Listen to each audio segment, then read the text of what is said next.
Study IQ IAS, अब तैयारी हुई अफोर्डेबल।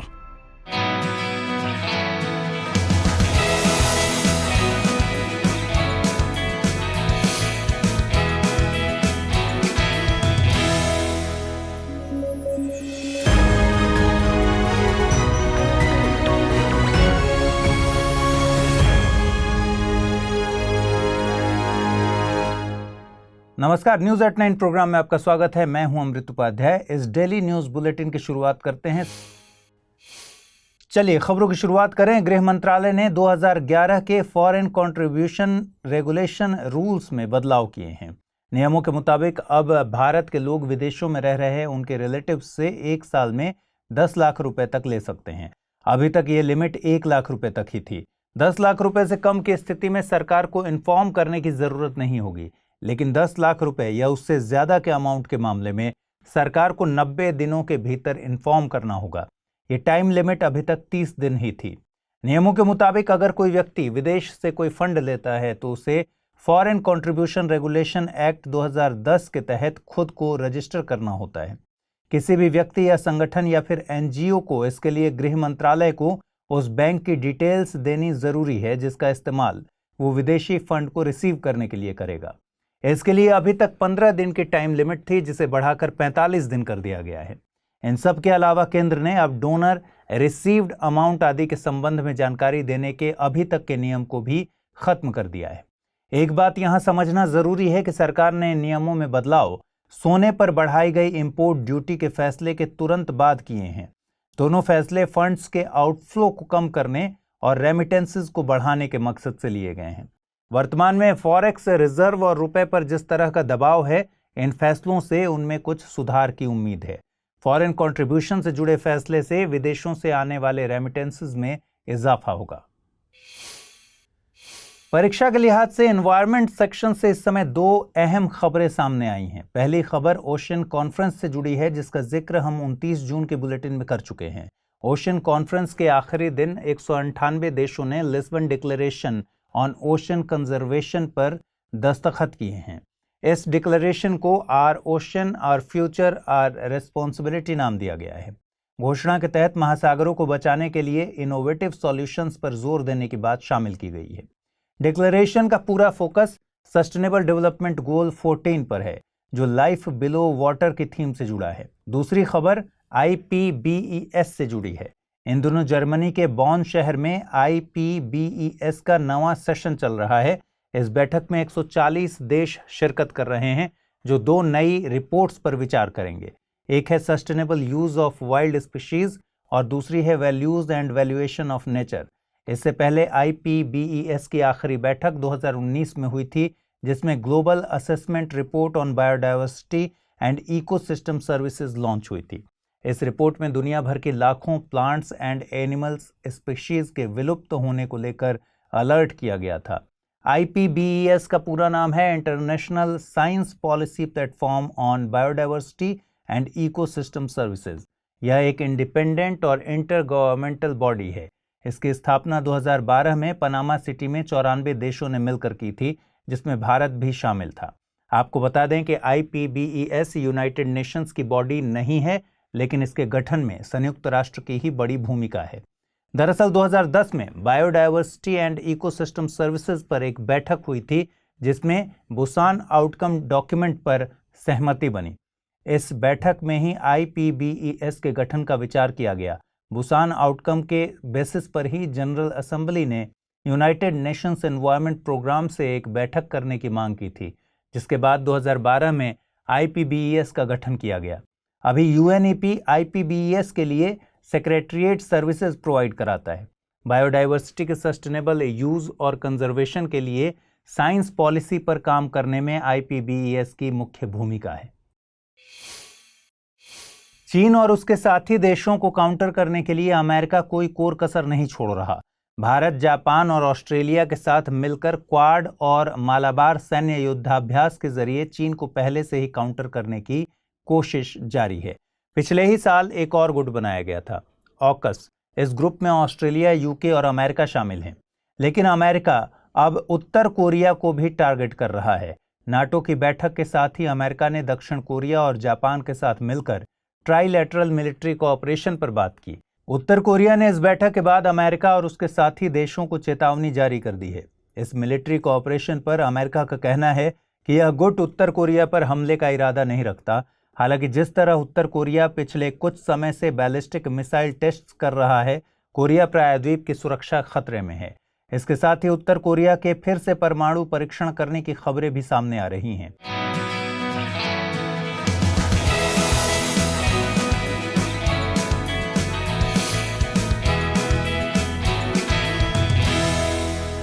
आपको बता दें कि काउंटर चाइना पॉलिसी के तहत कुछ दिनों पहले ही अमेरिका ने पैसिफिक ओशन में एक बड़ी पहल की थी। अमेरिका ने पिछले दिनों अपने साथी देशों ऑस्ट्रेलिया, न्यूजीलैंड, यूके और जापान के साथ मिलकर partners in the blue Pacific launch किया। प्रशांत क्षेत्र में आने वाले छोटे द्वीपीय देशों के साथ आपसी सहयोग मजबूत करने के इरादे से इस ग्रुप को शुरू किया गया है। 5 देशों का यह ग्रुप इन आइलैंड्स नेशंस के साथ डिप्लोमेटिक और इकोनॉमिक कोऑपरेशन पर फोकस करेगा। गौरतलब है कि पैसिफिक ओशियन के कुछ द्वीपों में भी चीन का काफी दबदबा है। चीन ने इसी साल अप्रैल में सोलोमन आइलैंड्स के साथ एक सिक्योरिटी पैक्ट किया।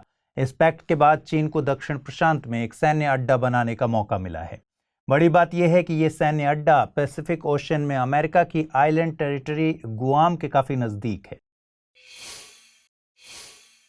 एक समुदाय विशेष पर की गई टिप्पणी पर अब कानूनी विवाद भी तूल पकड़ रहा है। दरअसल इस केस में जिस महिला को दोषी माना जा रहा है, उसके खिलाफ अलग अलग राज्यों में कई मामले दर्ज हो चुके हैं।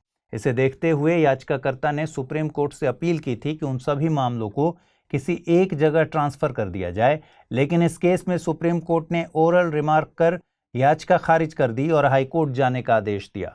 सुप्रीम कोर्ट के ओरल रिमार्क की सोशल मीडिया पर आलोचना हो रही है, जिसे जजेस ने कोर्ट की डिग्निटी पर हमला माना है। हमें इस पूरे मामले में प्रोसेस एस्टैब्लिश्ड बाय लॉ को समझना होगा, लिहाजा हमारे लिए कुछ प्रोविजंस को जानना जरूरी है। आर्टिकल 20(2) के मुताबिक किसी भी व्यक्ति को एक ही अपराध के लिए एक से ज्यादा बार प्रोसिक्यूट नहीं किया जा सकता और न ही सजा दी जा सकती है। इससे समझ आता है कि एक से ज्यादा अदालतों में चल रहे मामलों को एक जगह क्लब कराने की मांग कहीं ना कहीं व्यक्ति का एक मौलिक अधिकार है। आर्टिकल 20(2) के प्रोविजन को कानूनी भाषा में राइट अगेंस्ट डबल जेओपार्डी कहते हैं।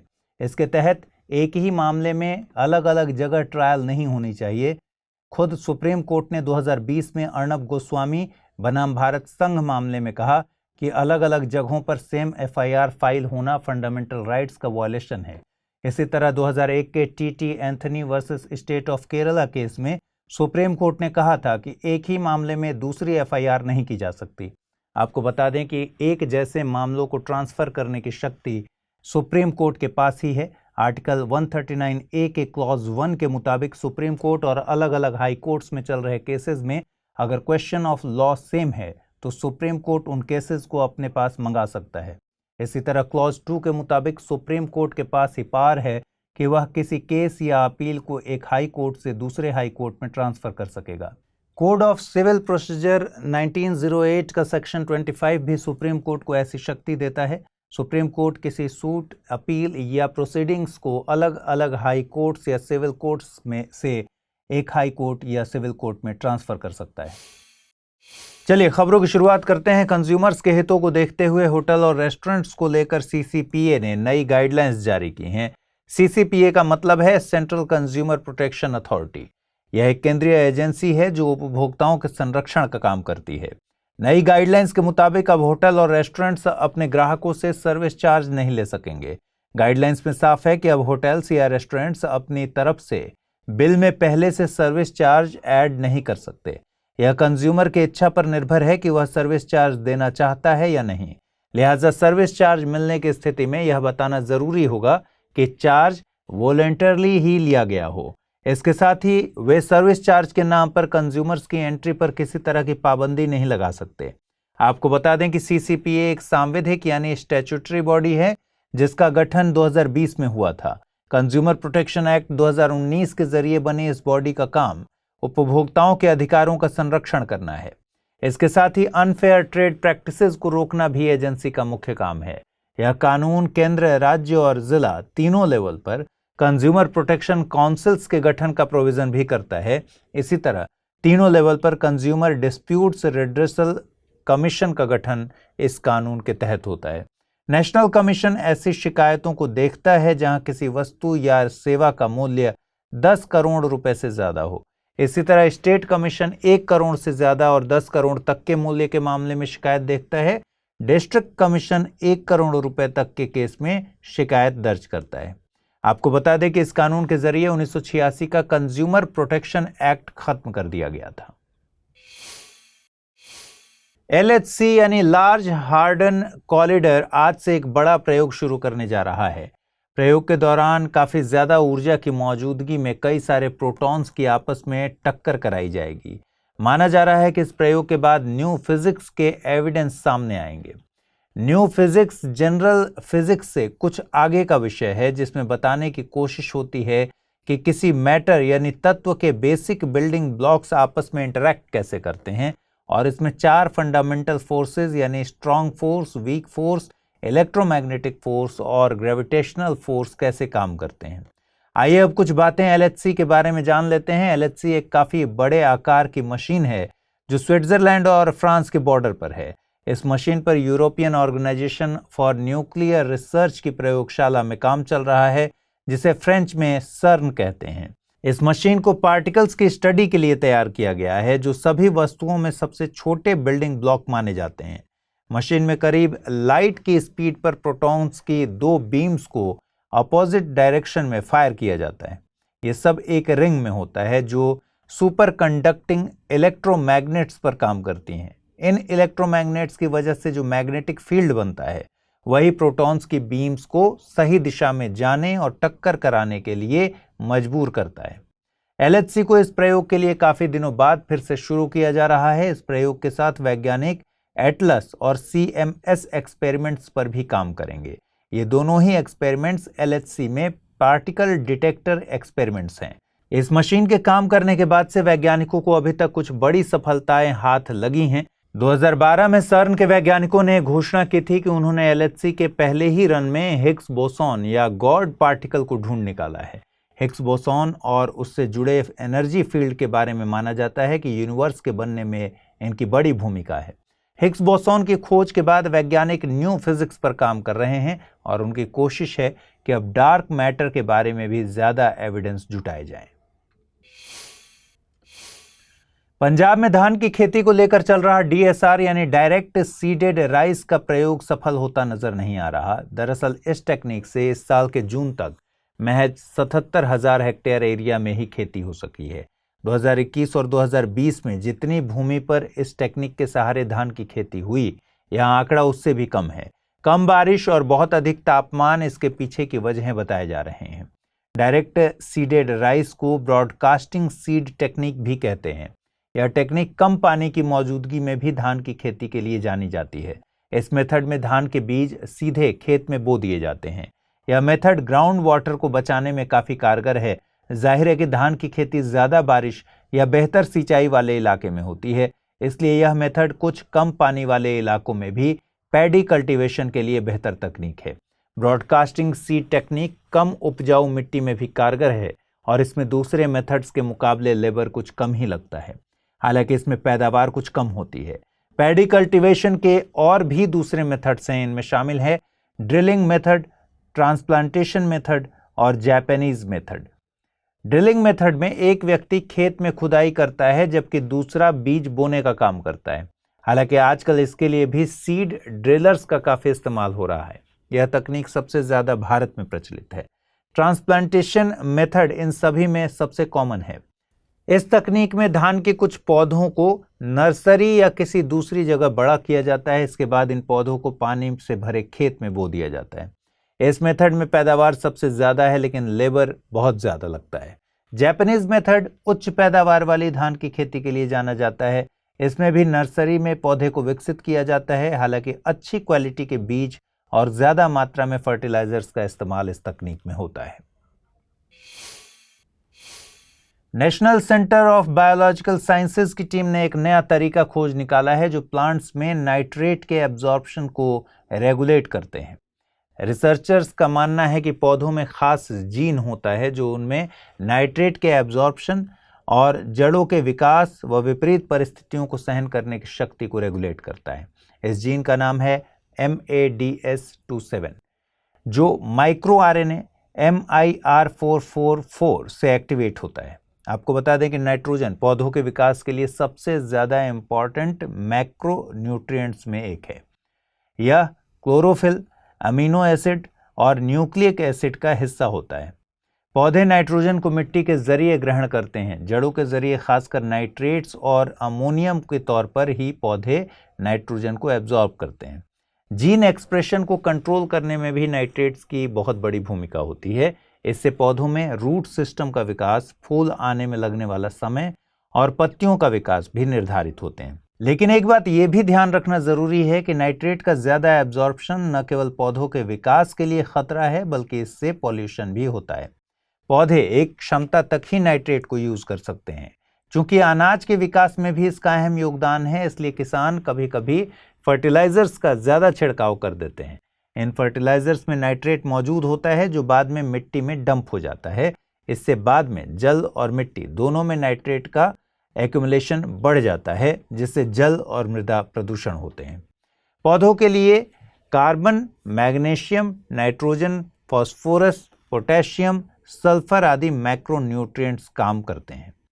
इसी तरह boron, chlorine, copper, manganese, molybdenum, निकल और जिंक माइक्रो न्यूट्रिएंट्स का काम करते हैं।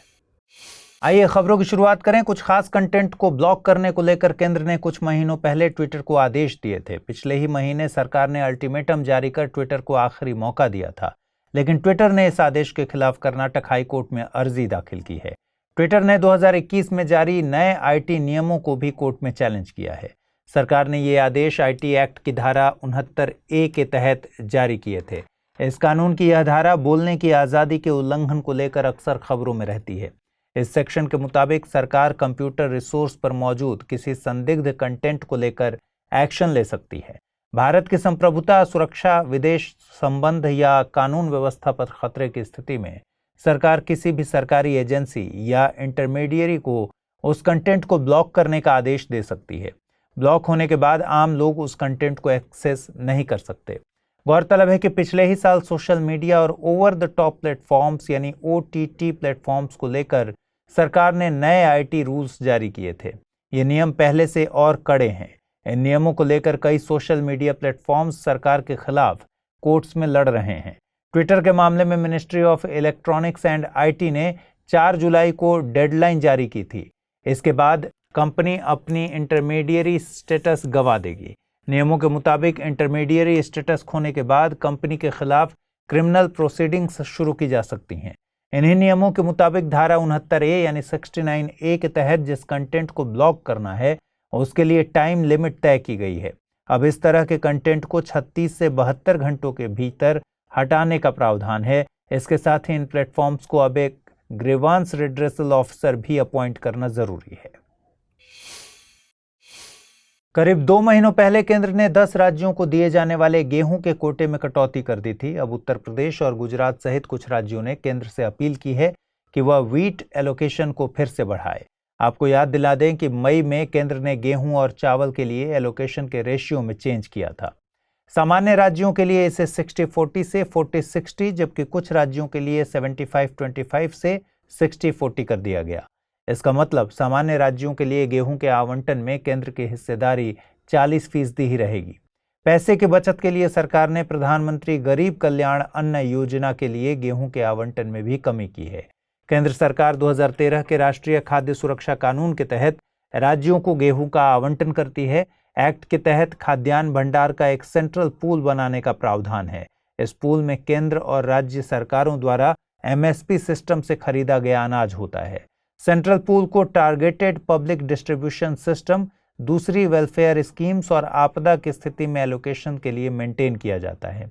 कानून के तहत लाभार्थी घरों के हर एक व्यक्ति को 5 kg अनाज दिया जाता है। यह अनाज उन्हें सब्सिडाइज्ड प्राइस पर राज्य सरकारों की तरफ से PDS के तहत मिलता है। आगे बताया गया है कि अगर राज्यों को होने वाला वार्षिक आवंटन पिछले 3 साल के औसत से कम रहता है तो लोगों को अनाज के वितरण के लिए कीमतों की सुरक्षा दी जाएगी। इसके साथ राज्यों को इस एक्ट के तहत निर्धारित मात्रा में अनाज दिया ही जाएगा।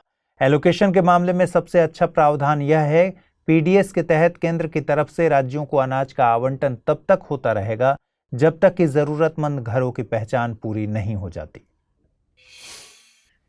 कल के बुलेटिन में ही हमने आपको LHC यानी लार्ज हैड्रन कॉलिडर के बारे में बताया था। साथ ही बताया था कि अब यह मशीन अपने नए मिशन पर है। सर्न के वैज्ञानिक इस मशीन के जरिए अभी मैटर और एंटी मैटर के बीच के अंतर को समझने की कोशिश में हैं। वे इसके लिए खास तरह के पार्टिकल के स्टडी में लगे हैं जिसे ब्यूटी क्वार्क या बी क्वार्क कहते हैं। इसलिए इस एक्सपेरिमेंट को लार्ज हैड्रॉन कॉलिडर ब्यूटी एक्सपेरिमेंट नाम दिया गया है।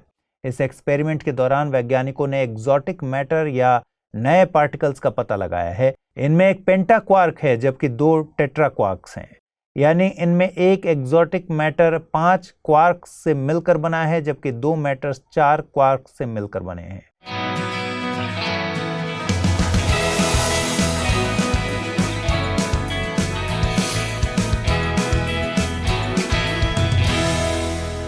यह पहली बार है जब वैज्ञानिकों को टेट्रा क्वार्क्स एक जोड़े में मिले हैं।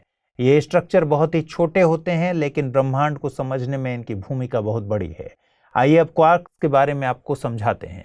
5th सेंचुरी BC में ग्रीक फिलोसोफर डेमोक्रिटस ने यह आइडिया सामने रखा था कि दुनिया कुछ अणुओं यानी एटम्स से मिलकर बनी है, लेकिन 19वीं और 20वीं सदी तक आते आते प्रयोगों से यह सिद्ध हो चुका था कि एटम्स खुद स्मॉल पार्टिकल्स से मिलकर बने हैं और ये पार्टिकल्स हैं इलेक्ट्रॉन, न्यूट्रॉन और प्रोटॉन्स।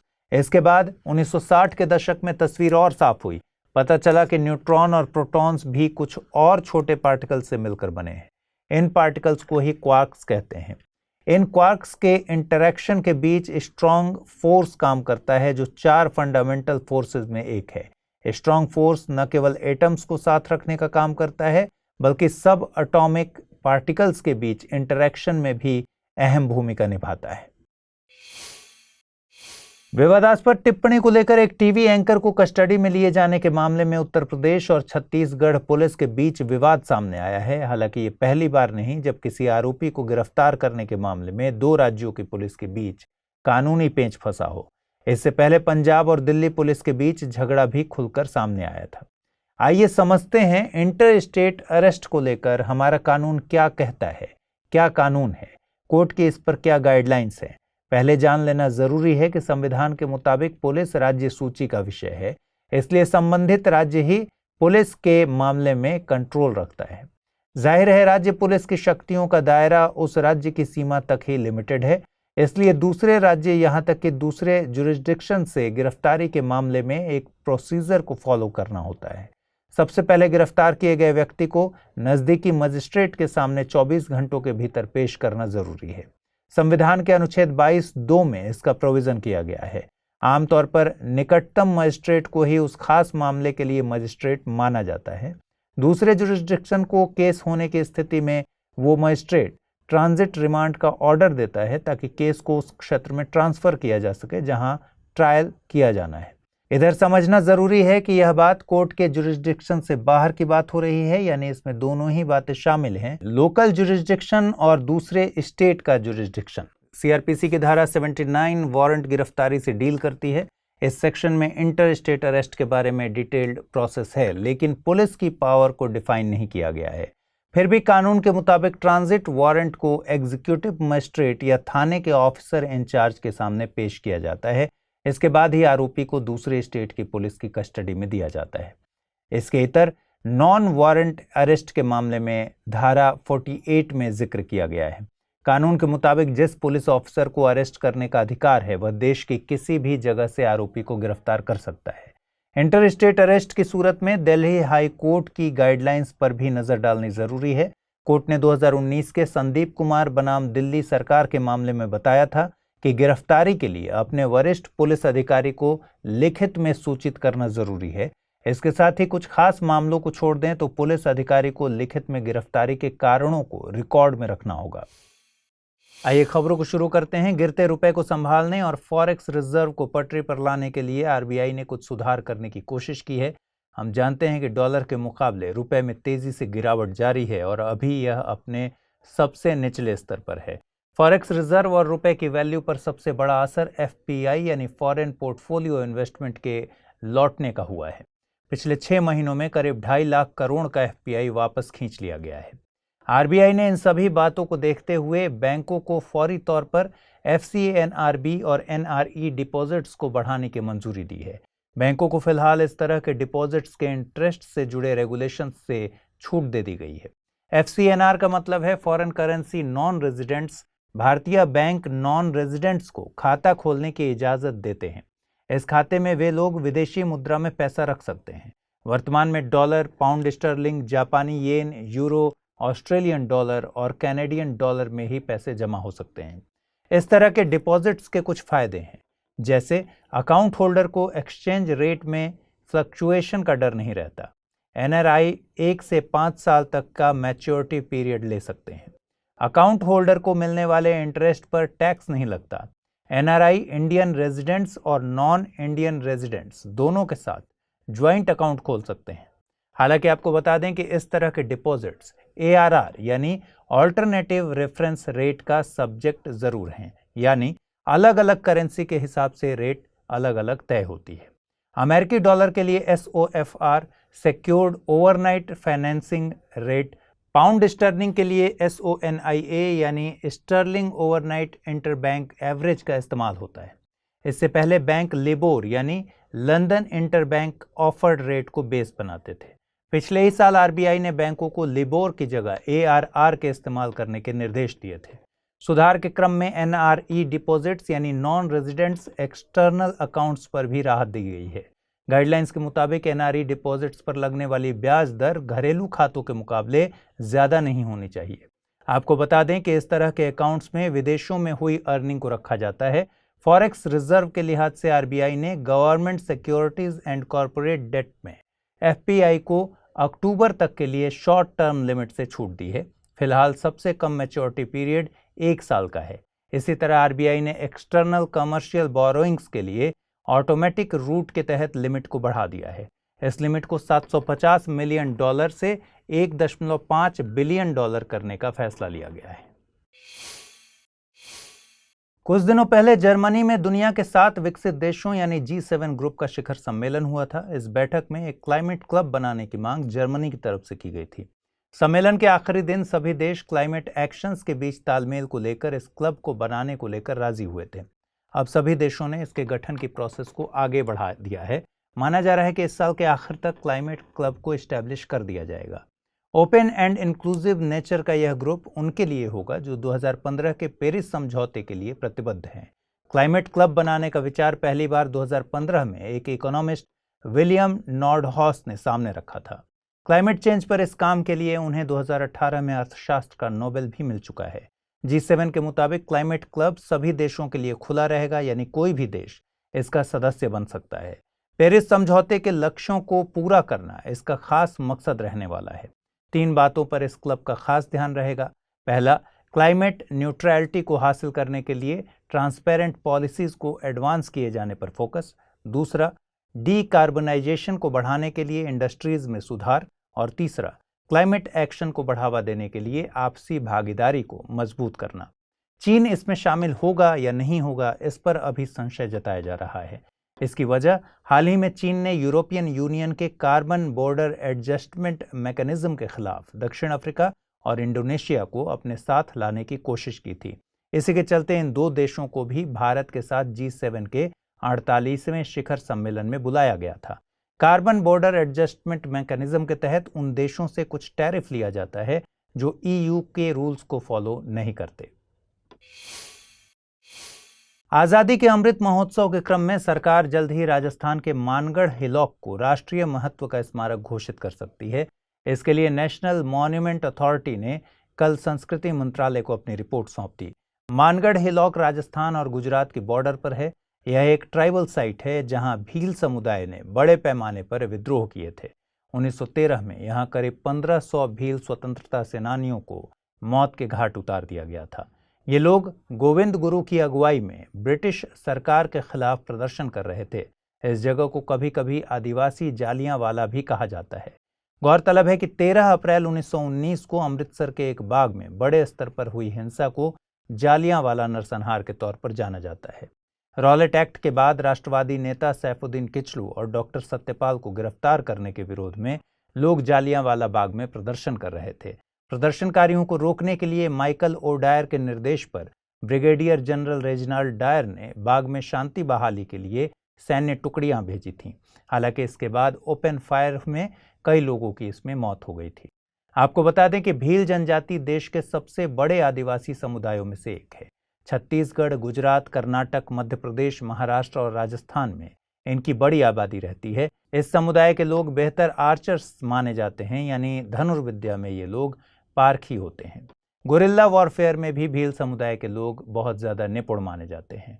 नेशनल मॉन्यूमेंट अथॉरिटी संस्कृति मंत्रालय के तहत एक सांविधिक निकाय है। इसका गठन AMASR एक्ट यानी the ancient monuments and archaeological sites and remains amendment and validation act 2010 के तहत हुआ था। इस अथॉरिटी के ज्यादातर काम ऐतिहासिक स्मारकों के संरक्षण से जुड़े हैं। केंद्र सरकार 1958 के AMASR एक्ट के तहत किसी भी स्मारक को राष्ट्रीय महत्व का स्मारक घोषित कर सकती है। यही एक्ट सरकार को किसी स्मारक के संरक्षण के लिए प्रोटेक्टेड या प्रोहिबिटेड एरिया घोषित करने की शक्ति देता है। इस एरिया में कंस्ट्रक्शंस पर रोक रहती है या उन्हें रेगुलेट किया जाता है। आज केरल के कोच्चि में कोलंबो सिक्योरिटी कॉन्क्लेव की बैठक हुई। सदस्य देशों के deputy national security adviser level की यह छठी बैठक थी। बैठक में सभी देशों के बीच 2022-23 road map for cooperation and activities को आगे ले जाने और उसे लागू करने पर बातचीत हुई है। कोलंबो सिक्योरिटी कॉन्क्लेव 4 देशों का एक ग्रुप है जिसमें भारत, श्रीलंका, मालदीव और मॉरिशस शामिल हैं। मॉरिशस इसी साल इस ग्रुप का सदस्य बना है। बांग्लादेश और सेशल्स ऑब्जर्वर कंट्रीज हैं। इस कॉन्क्लेव का गठन 2011 में भारत, श्रीलंका और मालदीव के बीच ट्राइलेटरल मैरीटाइम कोऑपरेशन मैकेनिज्म के तौर पर हुआ था। बैठक में सभी देशों के नेशनल सिक्योरिटी एडवाइजर्स हिस्सा लेते हैं। यह ग्रुप मुख्य तौर पर 5 पिलर्स पर काम करता है। मैरीटाइम सेफ्टी एंड सिक्योरिटी पर तालमेल मजबूत करना, counter terrorism and radicalisation, trafficking और ऑर्गेनाइज्ड क्राइम के खिलाफ लड़ाई, क्रिटिकल इंफ्रास्ट्रक्चर की सुरक्षा और मानवीय मदद और आपदा राहत। आइए खबरों की शुरुआत करते हैं। भारत को inter governmental committee of UNESCO 2003 convention for the safeguarding of the intangible cultural heritage का सदस्य चुना गया है। इससे पहले भारत 2 बार सदस्य रह चुका है। भारत के पास 2022 से 26 के दौरान सदस्यता रहेगी। इसके लिए इलेक्शन यूनेस्को के हेडक्वार्टर पेरिस में आयोजित किए गए थे। गौरतलब है कि यूनेस्को की कन्वेंशन में इंटेंजिबल कल्चरल हेरिटेज यानी अमूर्त सांस्कृतिक विरासत की परिभाषा दी गई है, जिसके मुताबिक ICH का मतलब समूहों या समुदायों से संबंधित प्रैक्टिसेस, रिप्रेजेंटेशंस, एक्सप्रेशंस, नॉलेज से होता है जो पीढ़ी दर पीढ़ी ट्रांसफर की जाती हैं। ICH के संरक्षण के लिए यूनेस्को 4 मैकेनिज्म पर काम करता है। पहली लिस्ट है अर्जेंट सेफगार्डिंग लिस्ट। इसमें ऐसे ICH शामिल होते हैं जिन्हें अर्जेंट सेफगार्डिंग की जरूरत होती है। दूसरी लिस्ट होती है रिप्रेजेंटेटिव लिस्ट। इसमें representative list of the intangible cultural heritage of humanity को शामिल किया जाता है। तीसरा register of best safeguarding practices से संबंधित है। चौथे में इंटरनेशनल असिस्टेंस की जरूरत वाली ICH को रखा जाता है। आमतौर पर यूनेस्को की दूसरी लिस्ट यानी रिप्रेजेंटेटिव लिस्ट चर्चा में रहती है। इसमें भारत की ICH को भी शामिल किया गया है। साल 2008 में कुटियट्टम, रामलीला और वेद पाठ की परंपरा को शामिल किया गया था। कुटियट्टम केरल में संस्कृत में होने वाला नाटक है। साल 2009 में इसमें रम्मन को शामिल किया गया था। रम्मन गढ़वाल हिमालय क्षेत्र का धार्मिक त्योहार और परंपरागत थिएटर है। साल 2010 में छऊ डांस, कालबेलिया लोक संगीत और डांस के साथ मुदियट्टू को शामिल किया था। मुदियट्टू केरल का परंपरागत नाटक और कालबेलिया राजस्थान की कालबेलिया जनजाति द्वारा किया जाने वाला डांस है। वहीं छऊ एक जनजातीय युद्ध कला नृत्य है। इसका प्रचलन ओडिशा, झारखंड और पश्चिम बंगाल में देखने को मिलता है। साल 2012 में बुद्धिस्ट चैंटिंग ऑफ लद्दाख को, वहीं साल 2013 में मणिपुर संकीर्तन को शामिल किया गया था। साल 2014 में traditional brass and copper craft of utensil making among the थिएटर्स ऑफ जंदियाला गुरु पंजाब को जोड़ा गया। वहीं 2016 में नवरोज, 2017 में योग और 2021 में दुर्गा पूजा को इस सूची में शामिल किया गया था। तमाम राजनीतिक उथल पुथल के बाद ब्रिटेन के प्रधानमंत्री बोरिस जॉनसन ने कंजर्वेटिव पार्टी के नेता के पद से इस्तीफा दे दिया है। इसी के साथ नए प्रधानमंत्री को चुनने की कवायद शुरू हो गई है। बोरिस जॉनसन नए प्रधानमंत्री के चुने जाने तक पीएम के पद पर बने रहेंगे। गौरतलब है कि ब्रिटेन के नए पीएम की दौड़ में भारतीय मूल के ऋषि सुनक सबसे आगे चल रहे हैं। हाल ही में उन्होंने ब्रिटेन के फाइनेंस मिनिस्टर के पद से इस्तीफा भी दिया है, इसीलिए इस खबर को ज्यादा तूल दी जा रही है। आपको बता दें कि Boris Johnson party get scandal जैसे आरोपों का सामना कर रहे थे। उन पर कोविड के दौरान नियमों को ताक पर रखकर पार्टी करने के आरोप लगे थे। इसके बाद से ही लगातार उनके इस्तीफे की सिचुएशन बन रही थी। पार्टी गेट स्कैंडल मामले में उन पर जुर्माना भी लगाया गया था। उनकी सरकार के 40 मंत्रियों द्वारा क्विट करने के बाद आखिरकार वे इस्तीफे के लिए राजी हुए। आइए आपको यूनाइटेड किंगडम की पार्लियामेंट के बारे में कुछ इंटरेस्टिंग फैक्ट्स बताते हैं। इसका आधिकारिक नाम United kingdom of great Britain and northern Ireland है। जब हम पार्लियामेंट की बात करेंगे तो यूके पार्लियामेंट ही यूज होगा। यूके ग्रेट ब्रिटेन और नॉर्दर्न आयरलैंड से मिलकर बना है। यूके पार्लियामेंट 2 हाउसेस से मिलकर बना है, हाउस ऑफ कॉमन्स और द हाउस ऑफ लॉर्ड्स। इन दोनों का ही काम कानून बनाना, सरकार के कामों की मॉनिटरिंग करना और वर्तमान मुद्दों पर चर्चा करना है। हाउस ऑफ कॉमन्स सरकार को वित्त मुहैया कराने के लिए भी जिम्मेदार है। हाउस ऑफ कॉमन्स का चुनाव सार्वजनिक तौर पर होता है। जिस पार्टी के सबसे ज्यादा सदस्य इस सदन में होते हैं वो पार्टी सरकार बनाती है। हाउस ऑफ कॉमन्स अकेले ही फाइनेंशियल बिल जैसे मुद्दों पर निर्णय करने के लिए जिम्मेदार है। हाउस ऑफ लॉर्ड्स इनमें संशोधन या रुकावट नहीं डाल सकता। House of Lords UK parliament का दूसरा चैम्बर है। यह हाउस ऑफ कॉमन्स से स्वतंत्र है।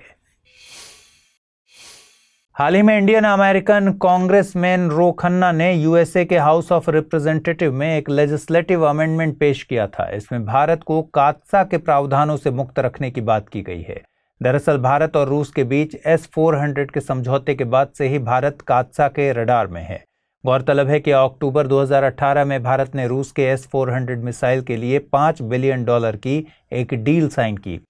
इस डील के तहत भारत रूस से S-400 मिसाइल की 5 यूनिट खरीदेगा। S-400 रूस का सबसे ज्यादा advance long range surface to air missile defence system है। इसकी पहली मिसाइल की डिलीवरी नवंबर 2021 से शुरू हो गई है। अब सवाल उठता है कि रूस और भारत के बीच समझौते में यूएसए का एक्ट क्यों आ रहा है। आपको बता दें कि कात्सा यानी countering America's adversaries through sanctions act को साल 2017 में लाया गया था। इसके जरिए उन देशों पर सैंक्शंस लगाए जाते हैं जो रूस, ईरान और उत्तर कोरिया के साथ डीप एंगेजमेंट्स रखते हैं। इस कानून की धारा 231 तकरीबन 39 रशियन एंटिटीज को नोटिफाई करती है। इसमें रूस के बड़े डिफेंस कंपनीज के साथ साथ Almaz anti air and space defence corporation JSC भी शामिल है, जिन्होंने S-400 का निर्माण किया है। साल 2020 में यूएसए ने तुर्की पर इस एक्ट के तहत सैंक्शंस लगाए थे। तुर्की ने रूस से S-400 मिसाइल सिस्टम खरीदा था। भारत के मामले में यूएसए ने अलग से अभी तक मेंशन नहीं किया है कि कात्सा के सैंक्शंस भारत पर लागू होंगे या नहीं, लेकिन लंबे समय से यूएसए के सीनेट मेंबर्स भारत को इस मामले में इम्यूनिटी देने की मांग करते रहे हैं। रो खन्ना का प्रस्ताव इसी मामले की अगली कड़ी है। नीति आयोग के monitoring and evaluation office DMEO ने gender main streaming in governance नाम से रिपोर्ट जारी की है। इसमें महिलाओं के लिए राष्ट्रीय नीति को फाइनल करने पर जोर दिया गया है। साथ ही हर राज्य और मंत्रालय में जेंडर बेस्ड बजटिंग की बात की गई है। इसके लिए जेंडर बजटिंग एक्ट को पारित करने पर जोर दिया गया है। इसके अलावा समाज में ट्रांसजेंडर व्यक्तियों की एक्सेप्टेंस में सुधार लाने की जरूरत पर जोर दिया गया है। रिपोर्ट में इस बात को भी पॉइंट आउट किया गया है कि कुल 119 सेंट्रली स्पॉन्सर्ड स्कीम्स में से केवल 62 योजनाएं ही जेंडर बेस्ड बजटिंग पर काम करती हैं। गौरतलब है कि भारत में साल 2005-06 से बजट में जेंडर बजटिंग स्टेटमेंट को स्टेटमेंट 20 के नाम से शामिल किया जाता है। इसके 2 भाग होते हैं। पार्ट ए में वुमेन स्पेसिफिक स्कीम्स की बात की जाती है। ये ऐसी स्कीम्स होती हैं जिनमें 100% एलोकेशन महिलाओं के लिए होता है। वहीं पार्ट बी में प्रो वुमेन स्कीम्स शामिल की जाती हैं। इनमें वे योजनाएं शामिल होती हैं जिनमें कम से कम 30% एलोकेशन महिलाओं के लिए किया जाता हो। आपको बता दें कि नीति आयोग की स्थापना 1 जनवरी 2015 को हुई थी। यह एक गैर संवैधानिक निकाय है। यह भारत सरकार की नीति निर्माण का शीर्ष थिंक टैंक है। DMEO यानी development monitoring and evaluation office NITI Aayog का अटैच्ड ऑफिस है। इसका गठन 18 सितंबर 2015 को हुआ था। इसका मकसद सरकार की योजनाओं, पहलों और कार्यक्रमों के लागू होने को मॉनिटर करना है।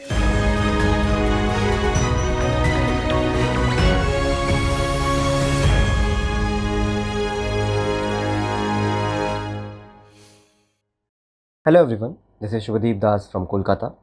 I've enrolled in the foundation batch of Study IQ. I was attracted towards the goodwill created by Study IQ over the period of time. After joining, I've experienced a lot of positivity and motivation invoked by the faculty members. Study IQ provides a very unique feature of mentorship program where we are in touch with a personal mentor on a regular basis. We can solve our doubts, we can share our answers and get feedback on a regular basis. I believe these are going to add value in my preparation for civil services. Thank you.